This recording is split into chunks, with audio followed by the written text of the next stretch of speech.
నిత్యావసర వస్తువుల ధరల పెరుగుదలపై టీడీపీ నేతలు రాజధానిలో ఎన్టీఆర్ ఘాట్ నుంచి పాదయాత్రను ప్రారంభించారు. ఆ వివరాలు మా ప్రతినిధి కోటేశ్వరరావు లైవ్ లో అందిస్తారు. Over to Koteswararao.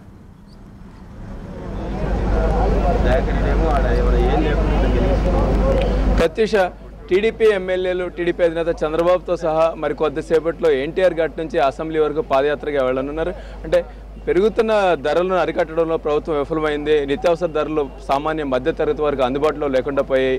తాము ఎప్పటి నుంచో చెప్తున్నా కూడా ఏమాత్రం పట్టించుకోకపోవడంతో కందిపప్పు ధర 100 రూపాయలకి వెళ్ళింది. అలాగే మిగతా నిత్యావసర వస్తువులన్నీ కూడా అసలు అందుబాటులో లేకుండా పోయాయి. దీనిపైన మేము తీవ్ర నిరసన వ్యక్తం చేస్తున్నాం. దీనిపైనే మేము అసెంబ్లీకి పాదయాత్ర ద్వారా వెళ్తామని చెప్తున్నారు. దీనికి సంబంధించి టీడీపీ సీనియర్ ఎమ్మెల్యేలంతా ఇక్కడ ఉన్నారు, అడిగి తెలుసుకుందాం. దయాకర్ రావు గారు, అంటే ఈరోజు మీరు ఈ పాదయాత్రను ఎందుకు ఏర్పాటు చేశారు? గతంలో 5 సంవత్సరాల నుంచి కాంగ్రెస్ పార్టీ నిత్యావసర ధరలు తగ్గిస్తామని చెప్పుకున్నది. నిత్యావసర ధరలు తగ్గించినందుకు 1000 కోట్లను నిధిని కూడా ఏర్పాటు చేశాం. ఎందుకంటే పంటలు పండినాక ఆ ధరలు వాటి వస్తువులను కొని నిలవబెట్టి రేట్లు పెరిగినప్పుడు మార్కెట్లో రిలీజ్ చేస్తే తగ్గుతాయనే ఉద్దేశంతో ప్రణాళిక చేసినామని ప్రతిసారి చెప్పడం జరిగింది. ఎలక్షన్ల ముందు తగ్గించినట్టు యాక్షన్ చేసి ఎలక్షన్లు అయిపోయాక వ్యాపారస్తులకు విచ్చలవిడిగా ఇవ్వడం జరిగింది. స్టాకులు విపరీతంగా ఉన్నాయి.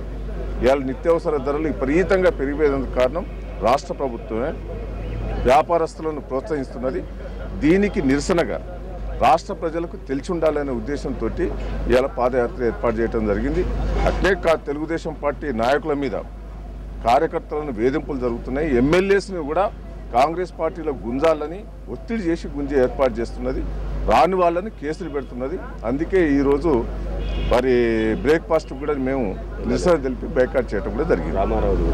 మహబూబ్నగర్ జిల్లాలో నిత్యావసర వస్తువుల ధరల పరిస్థితి ఎలా ఉంది? మీరు మీ ఎమ్మెల్యేలంతా ఏం చేస్తున్నారు?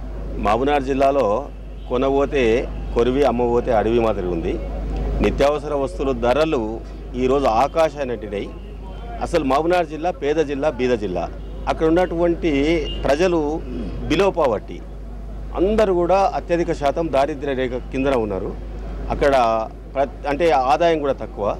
తర్వాత ఆర్థిక పరిస్థితి చాలా చిన్నాభిన్నంగా ఉంది. అసలు మహబూబ్నగర్ జిల్లాలో పెరిగినటువంటి నిత్యావసర వస్తువులు కొనడానికి ప్రజలు చాలా ఇబ్బందుల పాలవుతున్నారు. ఆ జిల్లా ప్రజానికం మొత్తం కూడా దీని మీద పూర్తిగా వ్యతిరేకత.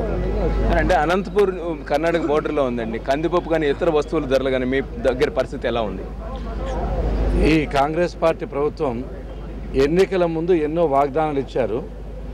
ధరలు తగ్గిస్తామని చెప్పారు. ప్రజలు మభ్యపెట్టే అధికారంలోకి వచ్చారు. ఏరు దాటేంత వరకు బోటు మల్లప్ప, ఏరు దాటిన తర్వాత బోడి మల్లప్పని చందంగా ఈ ప్రభుత్వం వ్యవహరిస్తూ ఉంది. నిత్యావసర యొక్క ధరలు విపరీతంగా పెరిగిపోయినాయి. కందిపప్పు దాదాపు 100 రూపాయలు పెరిగిపోయింది. సామాన్య ప్రజలకు అందుబాటు లేకపోయింది. ఇది ప్రజల యొక్క దృష్టికి తీసుకొచ్చేదానికి ఈ నిరసన కార్యక్రమం ప్రారంభించాము. ఇక్కడి నుంచి అసెంబ్లీ వరకు పాదయాత్ర చేస్తాము. అదేవిధంగా రామారావు గారి పైన అక్రమ కేసులు బనాయించారు, దానికి నిరసనగా. అదేవిధంగా పెన్నా నది మీద, తుంగభద్ర, అదేవిధంగా కృష్ణా, గోదావరి మీద అక్రమైన కట్టలు కడుతున్నారు.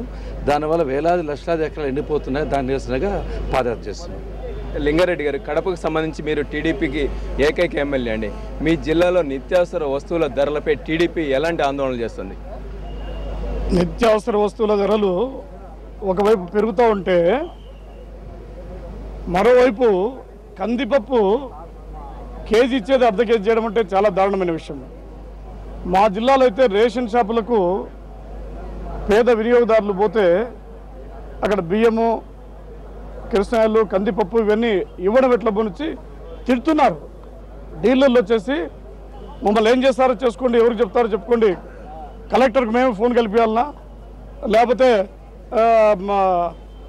సివిల్ సప్లైస్ కమిషనర్కు మేమే ఫోన్లో మాట్లాడతామని చెప్పి ఈ విధంగా చేయడం వల్ల ఒకవైపు నిత్యావసర వస్తువుల ధరలు పెరిగిపోవడం, రేషన్ షాప్లో ఎవ్వరే కానీ సక్రమంగా పేద ప్రజలకు ఇచ్చేవాళ్ళు లేరు.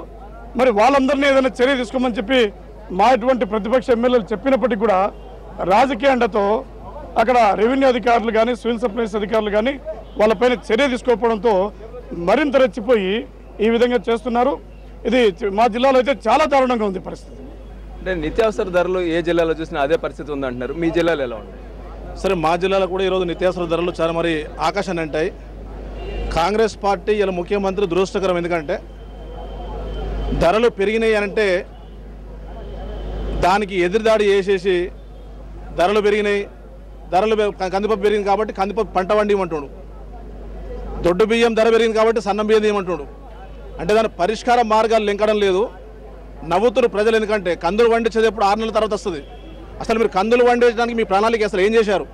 మీరు సబ్సిడీ విత్తనాలు ఇచ్చారా? అసలు మీరు రైతుల్ని ప్రోత్సహించారా? ఏ విధంగా మీరు అసలు మీరు ఆ మాట మాట్లాడారో అంటే ముఖ్యమంత్రికి రాష్ట్రంలో అసలు కందులు ఎంత పండుతున్నాయి, అసలు పప్పు ఎప్పుడు వస్తుందని అవగాహన రైతున్నటువంటి మాటలు మాట్లాడి ప్రజల్ని మభ్యపెట్టే ప్రయత్నం చేస్తుంటారు తప్ప ఏదో గ్రేటర్ హైదరాబాద్ ఎన్నికలు ఉన్నాయి కాబట్టి కందులు వండిన తర్వాత 6 నెలల తర్వాత మరి కందిపప్పు ధర తగ్గుతుందని చెప్పేశారు. అసలు ఈ రోజు మిమ్మల్ని ముఖ్యమంత్రి మీ ప్రభుత్వాన్ని గవర్నమెంట్ ప్రజలు మరి తెచ్చారు కాబట్టి అసలు మీరు ప్రజలకు ఏ విధంగా సమాధానం చెప్తారు? ఏ విధంగా పప్పు ధర తగ్గించే ఆలోచన మీ మీద మీ ప్రణాళిక ఏంది? అది చెప్పకుండా కందులు వండినాక ధర పెరుగుతుంది అది ఎవరైనా చెప్తారు. నువ్వైపోయింది ఒక ముఖ్యమంత్రిగా. ఈయన దొడ్డు బియ్యం ధర పెరిగినాయంటే సన్న బియ్యం తీయమంటాడు. అంటే రేపు సన్న బియ్యం ధర పెరిగితే దొడ్డు బియ్యం తీయమంటాడు. అంటే ఇది చెప్పడమే తప్ప ఆయన చేసే ప్రణాళిక ఏం లేదా?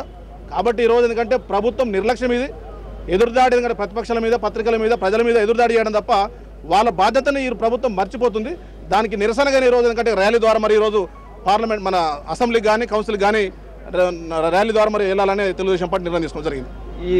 ఈ పాదయాత్రకు ఎంతమంది ఎమ్మెల్యేలు హాజరవుతున్నారు? ఎంతసేపట్లో ఈ పాదయాత్ర ప్రారంభమవుతుంది? ఈ పాదయాత్రకు తెలుగుదేశం పార్టీ ఎమ్మెల్యేలు అదేవిధంగా ఎమ్మెల్సీలు అందరూ హాజరవుతున్నారు.